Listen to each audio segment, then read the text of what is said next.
저번 주 주일날 이 교회 학교 선생님들하고 이제 상반기 결산 모임을 가졌어요. 이제 상반기 때 예배가 어떻게 진행됐는지 좀 얘기도 하고, 어떻게 하면 더 예배를 아이들이 재미있게 드릴 수 있을까? 어떻게 하면 좋을까?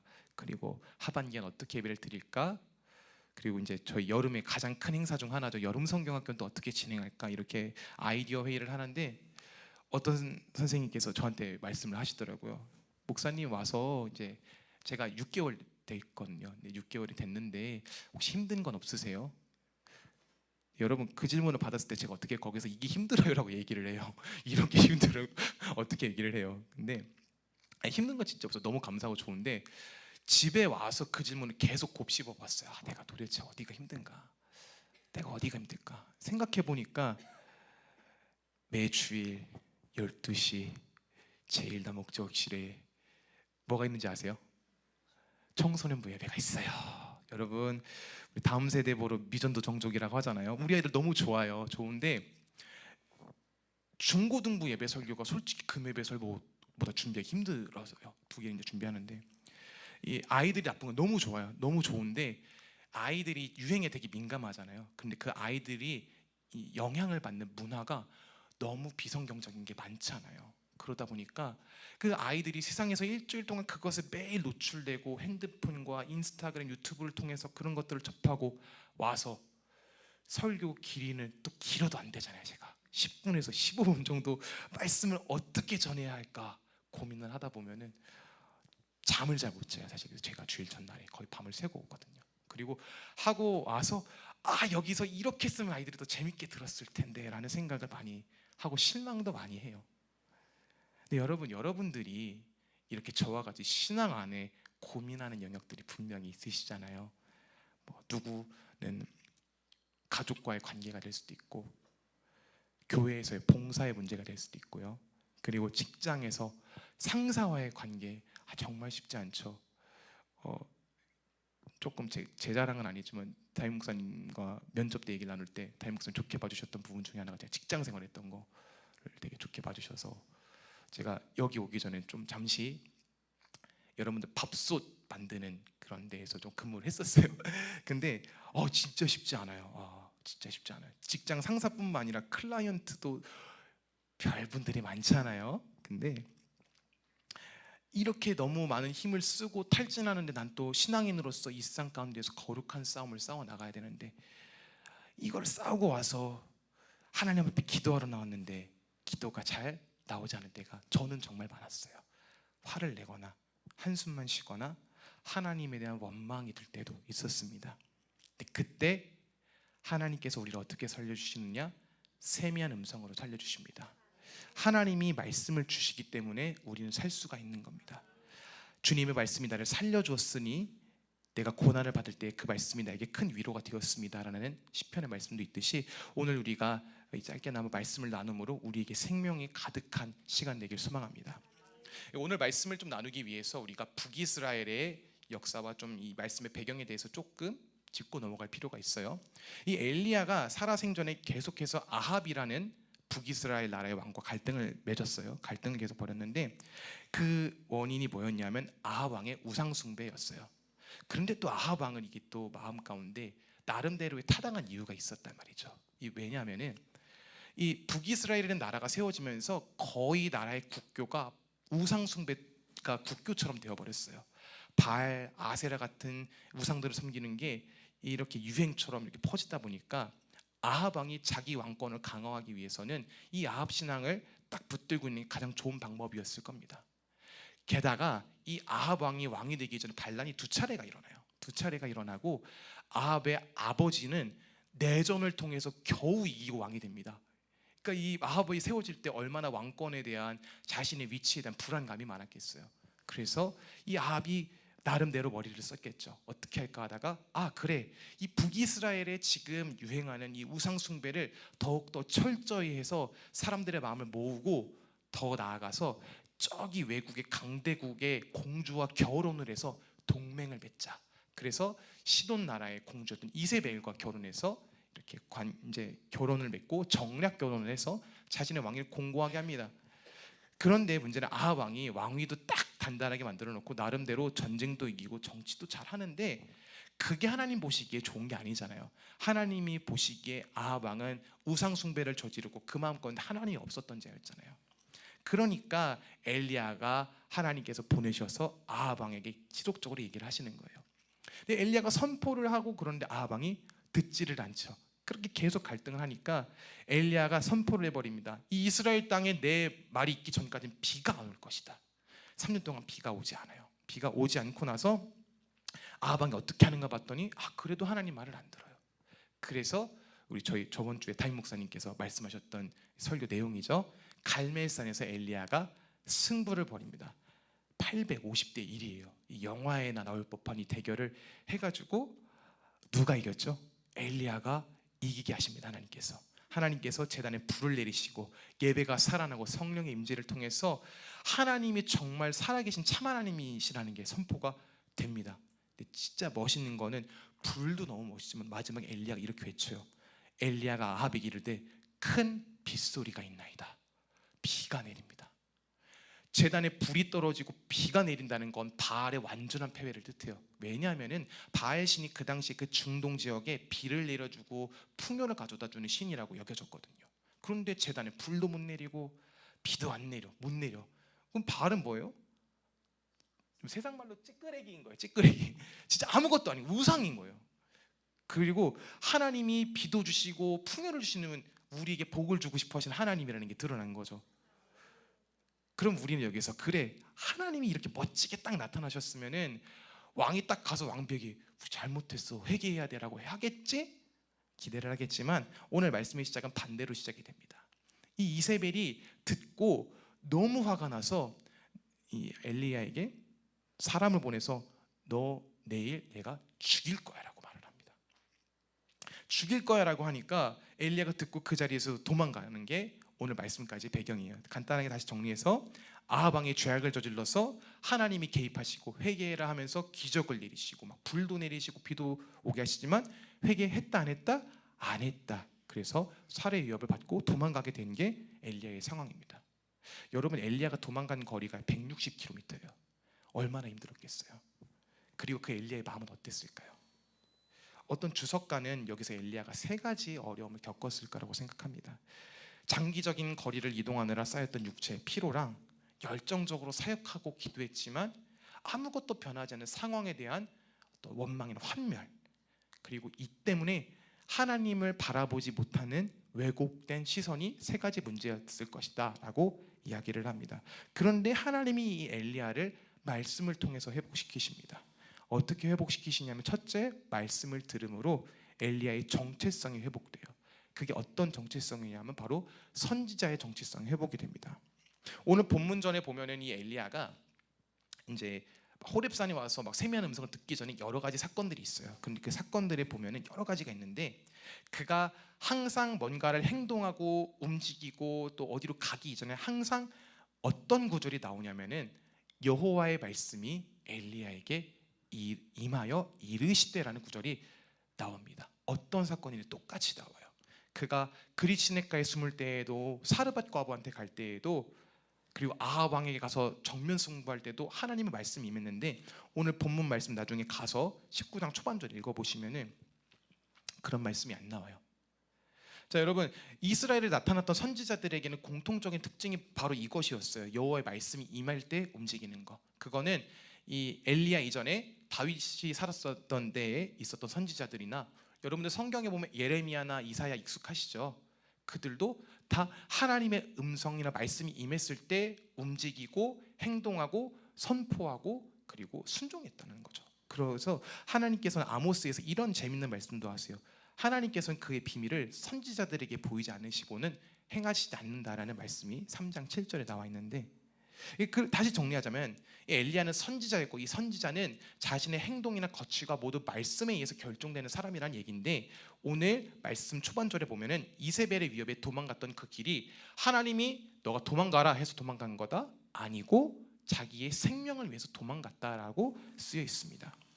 많은 연구가들이 이 형편을 보고 도망간 이 구절을 보고 그가 하나님의 말씀 없이 두려움 때문에 단독적으로 자기의 걸음을 정했다라고 이야기를 하고 있습니다. 여러분 이러한 모든 배경을 가지고 나서 이 엘리야가 하나님 앞에 털썩 주저앉아서 이렇게 외쳐요. 여호와여 넉넉하오니 지금 내 생명을 거두시옵소서. 나는 내 조상들보다 낫지 못하니이다. 그 이전에 있었던 수많은 믿음의 조상들이나 선지자들, 선배들과 비교해 봤을 때 자기는 하나님의 말씀이 임하지 않았는데도 움직이고 믿음 없이 하나님 앞에 살았으니까 나는 선지자로서 자격이 없다, 나는 이제 아무것도 아니다, 이런 허탈감 때문에 그가 이렇게 선포하고 있는 것은 아닐까. 이걸 보면서 여러분 한 인물이 떠오릅니다. 바로 베드로예요. 베드로가 어땠죠? 베드로가 처음에는 정말 자신만만하게 살았잖아요. 어부에서 예수님의 제자가 되고 무리를 걷기도 하고 예수님을 제자들 중에 최초로 그리스도라고 고백을 하고 변화산에 가서 과거 모세와 엘리야 죽었던 사람들도 만나고 예수님의 놀라운 영광을 보고 각종 기적을 옆에서 봐서 우리들끼리 베드로를 예수님의 뭐라고 부르죠? 수제자다라고 불러요. 그런데 이런 베드로가 십자가 사건이 일어났을 때 어떻게 하나요? 3번 배신하고 도망갑니다. 생명의 말씀이 주께 있사오니 우리가 누구에게로 가겠습니까? 라고 멋있게 고백했더니 베드로가 다 져버리고 맹세하며 저주하고 모른다라고 이렇게 적혀 있어요, 성경에. 그리고 엘리야처럼 도망갑니다. 여러분, 그렇다면 하나님께서는 과연 이 신앙의 정체성을 잠깐 포기한 자들을 내버려 두십니까? 아니요, 그렇지 않습니다.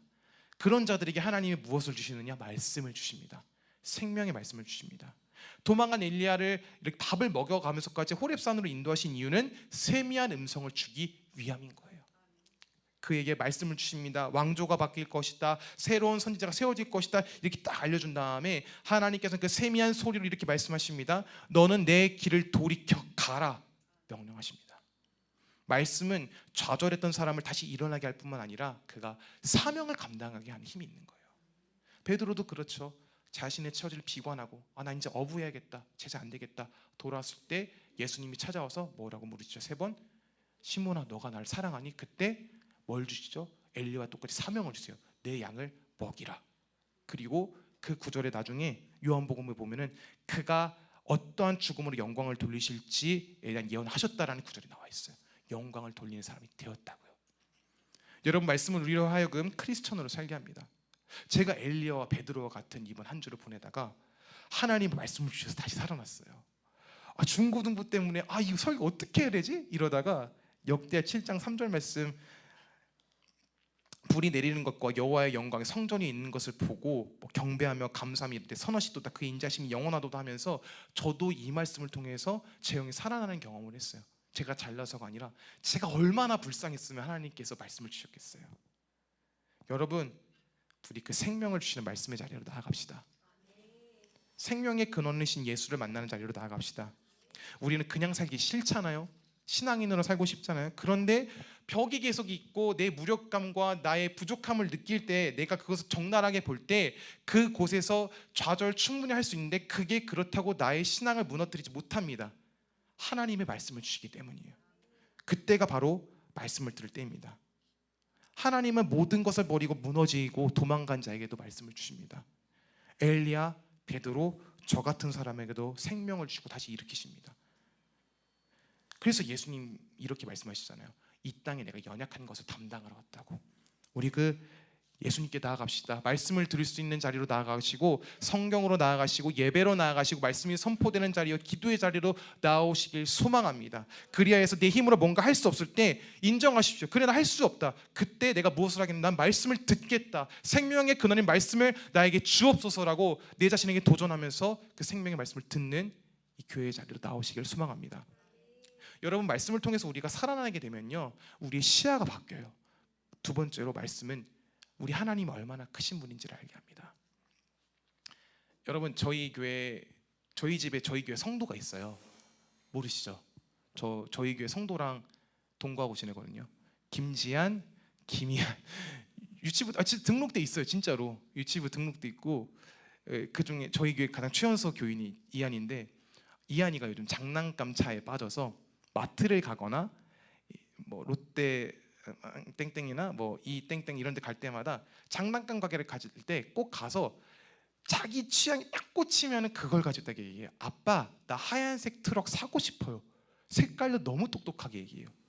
그리고 아이가 이제 장난감 좋아하니까 여기저기 돌아다니는데 이 이한이가 절대로 가지 않는 데가 있어요. 어디냐면 공룡 코너예요. 공룡 인형이나 장난감 있으면 무서워하면서 저한테 달려와요. 제가 이제 안고 가죠. 이거 장난감이 안 무서워하면서 움직여봐고 하면 만져보긴 하는데 이하나 사줄까? 하면은 싫어. 자동차는 제가 안 된다고 해도 살 거야라고 때를 쓰는 애가 공룡 장난감만 보면 싫다고 해요. 그것뿐만이 아니라 가끔 만화 영화를 틀어줄 때 공룡이 나오면은 무섭다고 저한테 얘기하고 책을 읽다가도 공룡이 나오면 아빠 무서워라고 얘기를 해요. 근데 여러분 한번 제가 질문을 드려볼게요. 이 책이나 장난감으로 저희가 접하는 공룡이 위험한 걸까요? 아니요, 공룡은 다 멸종했잖아요. 우리는 다 그 사실을 알아요. 그런데 이한이는 아직 어리니까 그 사실을 온전하게 이해하지 못해요. 관점의 차이인 거예요. 근데 제가 이번 설교를 준비하면서 제 아들과 제 모습이 너무 많이 겹쳐 보였어요. 제가 정말 미약하죠. 제가 만약에 하나님이 미치고 제가 이한일 때 하나님이 저를 보실 때 내가 이한이를 보는 시선과 같겠구나. 내가 무섭다고 내 제한된 시야로 무섭다고 여길 때 하나님이 얼마나 저에게입니다. 답답하게 여기실까. 여러분 이번 엘리야가 그런 상황이었습니다. 우리 19장 10절 말씀 한번 읽어 드릴 텐데 한번 들어보세요. 그가 대답하되 내가 만군의 하나님 여호와께 열심히 유별하오니 이는 이스라엘 자손이 주의 언약을 버리고 주의 제단을 헐며 칼로 주의 선지자들을 죽였으며오며 오직 나만 남았거늘 그들이 내 생명을 찾아 빼앗으려 하나이다. 여호와께 열심히 유별하오니 라는 말을 다른 주석에 찾아보니까 질투하고 질투하더니 라는 말로 번역이 가능하다라고 주석가가 얘기를 합니다. 그 말인즉슨 질투하시는 하나님과 같은 마음을 품었다는 겁니다. 엘리야는 하나님이 우상을 질투하시기까지 싫어하는데 그 하나님의 마음으로 이스라엘 민족을 바라보고 오늘 이스라엘 민족을 고발하고 있어요. 실제로 로마서에 쓰인 표현이에요. 고발하고 있어요. 얼마나 신실하게 사역을 감당했으면 하나님과 같은 마음으로 제가 사역했잖아요 라고 얘기하겠어요. 그런데 이 사람이 허탈감에 빠지면서 이렇게 얘기해요. 주의 선지자들을 죽였으면 오직 나만 남았다. 그런데 엘리야가 여기서 잊어버리고 있는 게 있어요. 첫 번째로는 다 죽고 자기만 남았다고 생각하지만 이 이전에 무슨 사건이 일어났죠? 갈멜산 사건이 일어났어요. 바알 선지자들이 죽었습니다. 하나님의 왕대심이 드러났어요. 두 번째로 엘리야 외에도 선지자들이 있었어요. 나중에 열왕기상 쭉 읽어보시면은 생존해서 숨어있는 100명의 선지자가 아직 그 땅에 남아 있었습니다. 물론 엘리야의 상실감은 컸겠지만 그렇다고 해서 하나님의 승리의 선포가 무효가 된 게 아니에요. 엘리야 혼자만 있는 게 아니에요. 그 땅에 선지자들이 있었다고요. 그만 하나님을 섬기는 자였느냐? 아니지만 이 엘리야가 지금 무엇이 문제냐면 정확하게 이세벨이나 아합이 문제가 아니라 자기의 시선이 문제인 거예요. 자기 시야의 범위가 문제인 거예요.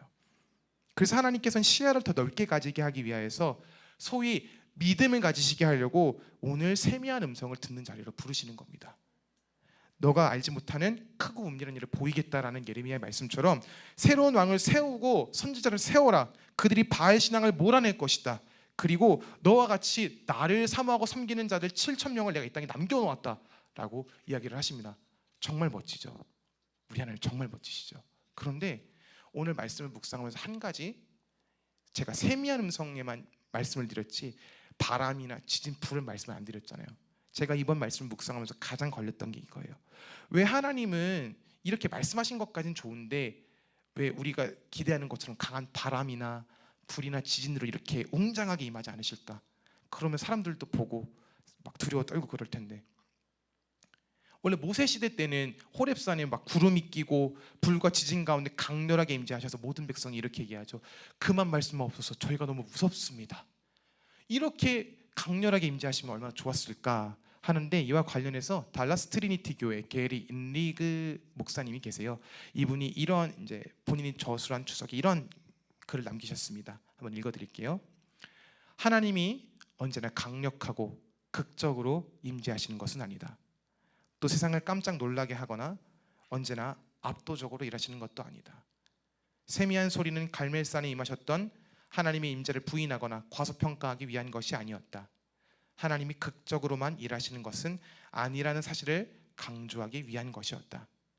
하나님께는 바람과 불 그 이상이 있었다. 그렇습니다. 하나님은 정말 대단하게도 임재하실 수 있습니다. 각 사람이 볼 정도로 확연하게 임재하실 수 있지만, 그러나 중요한 것은 하나님이 주권자라는 사실입니다. 움직이는 방식, 사역하시는 방식, 그 모든 것이 하나님의 뜻에 있습니다. 그리고 우리는 하나님이 움직이시는, 운행하시는 방식이 나의 방식과 다르다고 해서 그것을 정죄할 수도 없습니다. 여러분, 엘리야가 그가 시야가 좁아졌다고 해서 그가 원하는 결과가 일어나지 않았다고 해서 하나님의 역사가 일어나지 않았습니까? 아닙니다. 나중에 열왕기하까지 쭉 읽어보시면은 그 세미한 음성으로 말씀하신 하나님의 그 모든 예언이 다 이루어졌어요. 왕권이 교체가 되고요, 아합과 이세벨뿐만 아니라 그 밑에 자녀들, 바알 신도들까지 싹 다 땅에서 사라지는 멋지고도 무서운 결말이 진짜로 나타나게 됩니다. 그리고 예후라는 왕이 새로 세워지고 엘리야 대신 세워진 엘리사는 이후 요아스 왕 때까지 활약하면서 이스라엘의 신앙을 지키는 선지자로서의 역할을 해내게 됩니다. 여러분, 말씀을 통해서 우리는 나의 기준을 넘어선 하나님의 최선을 보게 됩니다.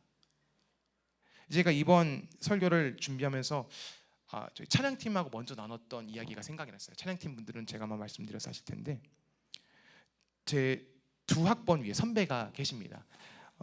자세히 말씀드릴 수 없지만 기타를 굉장히 잘 치셨어요. 지금은 먼저 하나님 곁으로 떠나셨습니다만, 이분이 이제 저한테 일렉을 알려주실 때, 일렉 기타를 알려주실 때 들려줬던 재밌는 일화예요. 이분이 이제 기타를 잘 치니까 여러 군데 수련회에 기타로 봉사하러 갔던 적이 굉장히 많았다고 합니다. 그런데 이 찬양팀이 결성이 되면은 여기저기서 모이다 보니까 서로 합주하면서 이 찬양은 이렇게 하고 저 찬양은 저렇게 하자 합을 맞춰요. 여기선 들어가고 여기서는 빠지고 여기서는 건반만 나오고 여기서는 우리 회중들만 고백하고, 이런 거를 리더의 지도 아래 다 짭니다. 그런데 그날 집회 때 부를 이제 클라이막스의 곡이 물이 바다 덮음같이라는 곡이었어요. 그 곡에 보면은 마지막에 후렴 넘어가기 전에 진짜 완전 고조되는 부분에 이러한 부분이 있거든요. 보리라 그날에 주의 영광 가득한 세상, 우리는 듣게 되리 온 세상 가득한 승리의 함성하고 쫙 올라간 다음에 물이 바다 덮음같이로 이렇게 넘어가면서 고백하는데 몰입도를 되게 높여주는 부분이 있어요. 그래서 찬양팀도 승리의 함성하고 고조된 상태에서 후렴 꾸러 넘어가자 약속을 하고 집회가 시작이 됐습니다. 막 뜨겁게 찬양하는데 이제 이 부분으로 가는 거예요. 보리라 그날의 드럼이랑 모든 밴드랑 싱어들이 막 열정을 내서 하나님 찬양하면서 연주합니다. 온 세상 가득한 승리의 함성 하는데 찬양이 안 나와요. 연주가. 드러머가 모르고 실수로 승리의 함성 부분에서 곡을 끝내버린 거예요. 사인이 안 맞은 거예요. 드럼이 함성 하면서 그냥 끝내버린 거예요. 거기서 넘어가야 되는데 얼마나 벙쪘겠어요. 리더도 그렇고 다른 악기들도 그렇고 뭐야 왜 끝났지? 이랬을 거 아니에요. 그런데 함성하는데 빌 것 같았는데 그 자리가 소리가 비지 않았다는 거예요. 회중들이 진짜 함성을 질렀대요. 와 할렐루야 아멘 주님, 자신들의 함성으로 하나님을 찬미했다고 합니다. 작은 실수일지언정, 우리가 보기에는 작은 실수일지언정 이게 오히려 더 예배의 풍성한 고백을 더해줬습니다. 저는 이게 성령님의 인도하심이라고 저는 믿습니다만, 여러분 하나님 전지전능함 확 드러내 주셨으면 좋겠죠. 때론 벽을 만날 때 이거 왜 진짜 안 되지 할 때 하나님이 딱 나타나셔서 전 그랬으면 좋겠거든요. 그런데 우리가 보이지 않는다고 해서 하나님의 신실하심이 사라지지 않습니다. 우리의 나약함 때문에 하나님의 강대하심이 없어지지 않습니다. 만군의 여호와께서 맹세하여 이르시되 내가 생각한 것이 반드시 되며 내가 경영한 것을 이루리라. 그리고 하나님을 사랑하는 사람들에게는 모든 일을 합쳐서 하나님이 우리에게 뭐를 이루어주신다고 로마서에 나와 있죠? 선을 이루어주신다고 나와 있습니다. 말씀을 정리하겠습니다. 여러분, 말씀을 통해서 저는 우리가 깨졌으면 좋겠습니다. 찬양팀 나오시고요. 설교를 마무리하면서 어떤 말씀 함께 나누면 좋을까? 정말 직접적이고도 강력한 말씀이 있어서 함께 나누고 마칩니다. 형제들아, 내가 그리스도 예수 우리 주 안에서 가진 바 너희에 대한 나의 자랑을 두고 단언하노니 나는 날마다 죽노라. 따라할 거야. 나는 날마다 죽노라. 사랑하는 더함교회 성도 여러분, 사람들은 오늘 예배를 드리고 저희가 은혜 충만해서 나가면 분명히 이렇게 얘기할 거예요. 지금 시대가 어떤 시대인데 왜 예수를 붙들고 있어? 이런 일까지도 기도해야 돼? 언제나 말씀대로 살 수가 없는데 왜 너는 말씀에만 집착하고 있는 거야? 예수가 뭔데? 그때 고린도전서 2장 우리 이렇게 얘기합니다. 내가 너희 중에서 예수 그리스도와 그가 십자가에 못 박히신 것 외에는 아무것도 알지 아니하기로 작정하였나이다. 작정했다. 왜?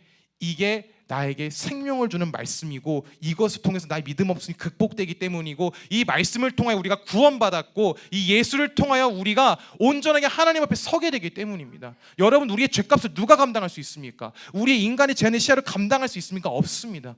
예수 그리스도로만 모든 것이 가능했습니다. 그런데 요한복음 1장에는 이 예수님을 살아계신 생명의 말씀이라고 분명하게 증거하고 있습니다. 여러분, 말씀으로 돌아갑시다. 살아계신 예수님을 계시한 말씀으로 돌아갑시다. 그리고 엘리야처럼 그 말씀 가운데 깨어집시다. 깨어지시고 그리고 그 하나님 주신 세미한 음성을 통하여 우리의 미래를 하나님이 어떻게 인도하시는지를 기대해 봅시다.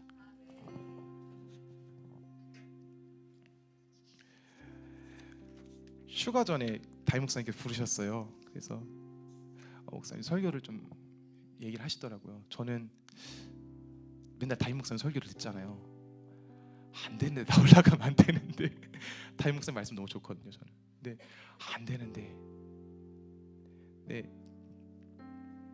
그때부터 이 말씀 받으면서 제가 이 교회 와서 너무 감사하게도 제가 가지고 있던 열등감에 대해서 깨닫게 하셨어요.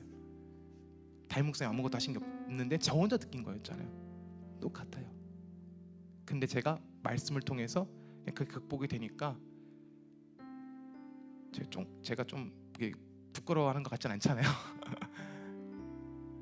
여러분 마찬가지입니다.